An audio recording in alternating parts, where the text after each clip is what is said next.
ഇതെന്താ?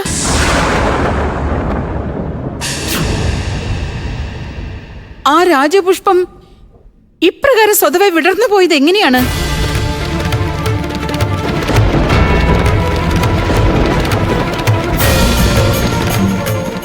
എന്താണിത്? ഇത് സംഭവിക്കാൻ പാടില്ലാത്തതാണ്. ഈ പുഷ്പങ്ങൾ രൂപവതിയുടെയും അവളുടെ ജീവിത പങ്കാളിയുടെയും സ്പർശനത്താൽ മാത്രം വിരിയേണ്ടതാണ്. എന്നാൽ ഇതുവരെ ജീവിത പങ്കാളിയെ പോലും തിരഞ്ഞെടുത്തിട്ടില്ലല്ലോ. ആ വ്യക്തിയും ആ അനൽ രാജകുമാരനും ഇതാ ഇവിടെ തന്നെ നിൽക്കുകയായിരുന്നു. അതിന്റെ അർത്ഥം ആ രാജകുമാരനും നമ്മുടെ രൂപവതിയും തമ്മിലുള്ള വിവാഹം ഈശ്വരൻ നിശ്ചയിച്ചതാണ്.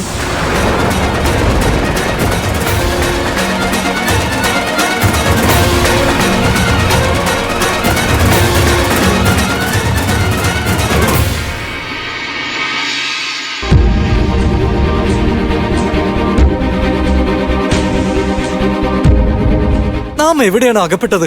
ഇത്രയും നാൾ വനത്തിലാണ് കഴിഞ്ഞത്. അവിടെ പഴങ്ങളും പൂക്കളുമാണ് കഴിച്ചത്. ബാല്യം മുതൽ ഇപ്പോൾ വരെയും പഴങ്ങളും പൂക്കളും കഴിച്ചാണ് നാം വളർന്നത്. ഇപ്പോൾ ഇതാ കൊട്ടാരത്തിൽ കഴിഞ്ഞ് ഭോജനം ഉണ്ടാക്കേണ്ടി വരുന്നു. നമുക്കറിയില്ല എങ്ങനെയാണ് ഭോജനം ഉണ്ടാക്കേണ്ടത്. ഇക്കാര്യത്തിൽ നമുക്കൊരു ധാരണയുമില്ല. ഇത് ഈശ്വരന് മാത്രം അറിയാം. അഭിരാജ്, നീ ഇവിടെ എന്താണ് ചെയ്യുന്നത്? അഭിരാജ്, നാം എന്ത് ചെയ്യും? ഇത് നോക്ക്, നാം എന്ത് പ്രതിസന്ധിയിലാണ് പെട്ടിരിക്കുന്നത്. ഏതൊരു സഹോദരൻ നമുക്ക് മസാലകൾ നൽകിയിട്ട് പോയി, എന്നിട്ട് നന്നായി പാചകം ചെയ്യാൻ പറഞ്ഞു. നമ്മൾ ഇവിടെ എന്ത് ചെയ്യാനാണ് വന്നത്? എന്നിട്ട് ഇപ്പോൾ എന്ത് ചെയ്യുന്നു? എഴുന്നേൽക്കാൻ. അയാള് നിന്നോട് പറഞ്ഞ ഉടനെ നീ സമ്മതിച്ചോ? പറ്റില്ലെന്ന് പറയാൻ സാധിച്ചില്ലേ?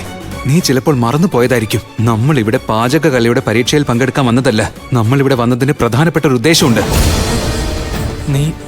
നീ നമ്മോട് ദേഷ്യപ്പെടുന്നത് എന്തിനാണ്? നമ്മോട് പറഞ്ഞപ്പോൾ നമുക്ക് നിരസിക്കാൻ സാധിച്ചില്ല. എന്നാൽ നിരസിക്കുകയാണെങ്കിൽ സംശയമുണ്ടാകില്ലേ? എല്ലാ സമയവും സമ്മതം പറയാൻ പാടില്ല അഭിരാജ്. നമ്മുടെ ബുദ്ധിയാണ് അവിടെ പ്രയോഗിക്കേണ്ടത്. നമ്മുടെ കൂടെ വരൂ.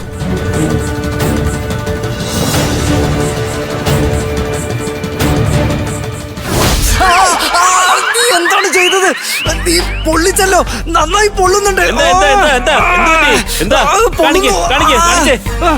ഇതെങ്ങനെയാ ഇവിടെ പൊള്ളിയത്? ഒരു പക്ഷേ ഇവർ അവന്റെ അടയാളം കാണുകയാണെങ്കിലോ? ഇല്ല, ഒന്നും സംഭവിച്ചിട്ടില്ല. ഞങ്ങൾക്ക് ചെറിയൊരു പൊള്ളൽ മാത്രമാണ് ഏറ്റത്. നിങ്ങൾ ആശങ്കപ്പെടേണ്ട. കുറച്ച് സമയം കൊണ്ട് ഇത് ശരിയായിക്കോളും. പേടിക്കത്തക്ക വിധത്തിൽ ഞങ്ങൾക്കൊന്നും സംഭവിച്ചിട്ടില്ല, അല്ലേ സഹോദര?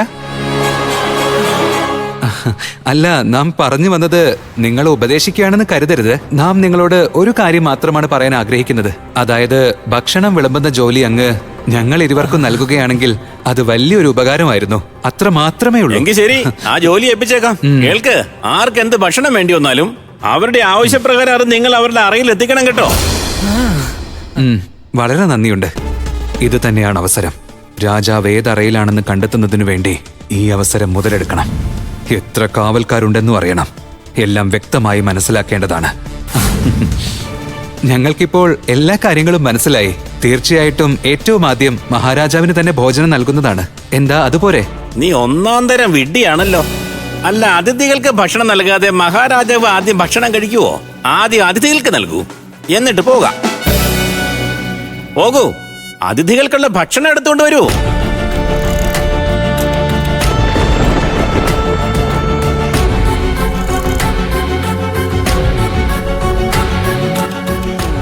പോകൂ, ഇത് അതിഥികൾക്ക് ആദ്യം നൽകൂ.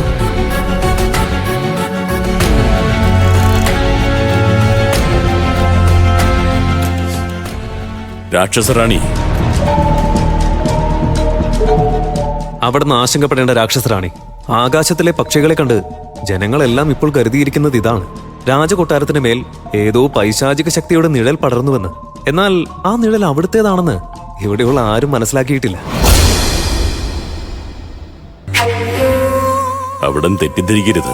ഇതുവരെ ആർക്കും മനസ്സിലായിട്ടില്ല. എന്നാൽ ഇനി അവർ നമ്മെ പലതവണ വിളിപ്പിച്ചാൽ അറിയാൻ അധിക സമയം വേണ്ടിവരില്ല. എങ്കിൽ പിന്നെ എന്ത് സംഭവിക്കും രാജവൈദ്യൻ? ആരുടെ കഴുത്തായിരിക്കും ഛേദിക്കപ്പെടുന്നത്? നമ്മുടെയോ അതോ നിങ്ങളുടെയോ?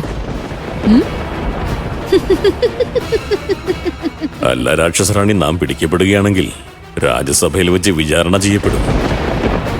എന്നാൽ അവിടുന്ന് പുറത്തു നിന്ന് വന്ന ആളാണ്. അതിഥി രാജ്യത്തിലെ റാണിയെ വധിച്ചിട്ട് അവരുടെ വേഷത്തിൽ വന്നയാളാണ്. അവരുടെ കഴുത്ത് ഛേദിക്കപ്പെട്ടാൽ അവിടുത്തെ കാര്യവും സംശയമില്ല. രാജവൈദ്യ, ഈ രാക്ഷസ റാണി ജോഡിലയെ നിനക്ക് മനസ്സിലായിട്ടില്ല. നീ അവിവേകമൊന്നും പ്രവർത്തിക്കരുത്, അല്ലെങ്കിൽ നാം നമ്മുടെ യഥാർത്ഥ രൂപം എല്ലാവരുടെയും മുന്നിൽ പ്രദർശിപ്പിക്കും. ഇപ്പോൾ നീ ചിന്തിക്കുന്നത് നാം വളരെ നേരത്തെ തന്നെ ചിന്തിച്ചതാണ്. നിങ്ങളെ നാം ഏൽപ്പിച്ച ജോലി എത്രയും വേഗം പൂർത്തീകരിക്കൂ, അല്ലെങ്കിൽ അതിന്റെ ഫലം എന്താകുമെന്ന് അറിയാമല്ലോ. അതൊന്നും നിങ്ങൾ മറക്കില്ലെന്ന് കരുതുന്നു.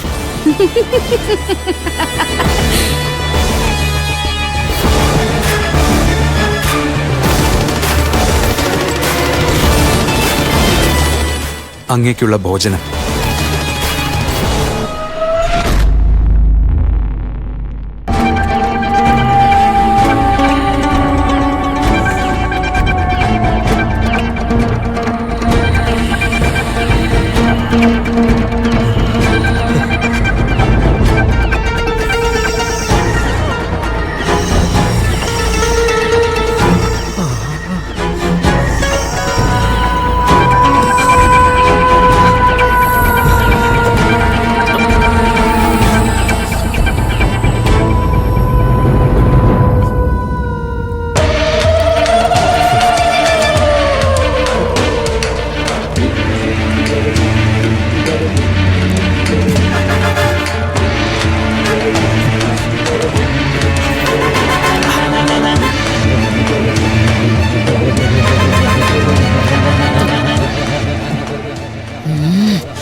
ഇത് നമ്മുടെ തെറ്റാണ്.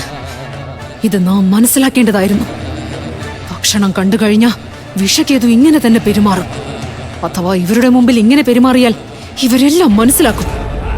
ഇല്ല, നാം എന്തെങ്കിലും ചെയ്തേ മതിയാകൂ.